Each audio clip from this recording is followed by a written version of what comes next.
ഒരു സാലറിഡ് ആയിട്ടൊരു വ്യക്തി മെയിൻലി ഇൻകം ടാക്സിൽ ചെയ്യുന്ന മിസ്റ്റേക്കുകൾ എന്തൊക്കെയാണ്? സാലറീഡ് ആയിട്ടുള്ള ആളുകൾ അല്ലെങ്കിൽ ഈ പെൻഷനൊക്കെ കിട്ടുന്ന ആളുകളുണ്ടല്ലോ, അവർ ചെയ്യുന്ന ഒരു ഫസ്റ്റ് മിസ്റ്റേക്ക് എന്ന് പറയുന്നത് ഇവരുടെ TDS ചിലപ്പോൾ പിടിച്ചിട്ടുണ്ടായിരിക്കും.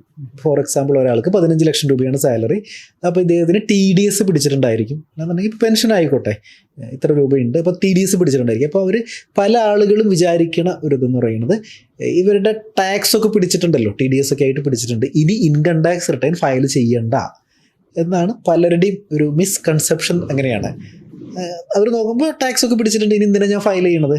അപ്പോൾ അത് ഭയങ്കര ഒരു തെറ്റിദ്ധാരണയാണ്. അപ്പോൾ നിങ്ങളുടെ വരുമാനം 4 ലക്ഷം രൂപയെക്കാട്ടും കൂടുതലാണെന്നുണ്ടെങ്കിൽ ഡെഫിനറ്റ്ലി എന്ത് ചെയ്യണം? ഇൻകം ടാക്സ് റിട്ടേൺ ഫയൽ ചെയ്യണം. അതായത് TDS പിടിച്ചത് അത് വേറൊരു എലമെൻ്റാണ്.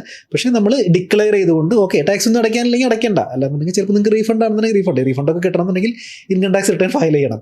അല്ലാന്നുണ്ടെങ്കിൽ നമ്മൾ ഈ ഒരു ആംഗിളിൽ TDS 100% പിടിച്ചാൽ പോലും എന്ത് ചെയ്യണം? ഇൻകം ടാക്സ് റിട്ടേൺ ഫയൽ ചെയ്യണം എന്നുള്ളതാണ് ആദ്യത്തെ കാര്യം. പലരുടെയും ഒരു തെറ്റിദ്ധാരണ ഇതാണ്, TDS പിടിച്ചിട്ടുണ്ട് ഇനി എന്തിനു ഫയൽ ചെയ്യണം എന്നുള്ളതാണ്.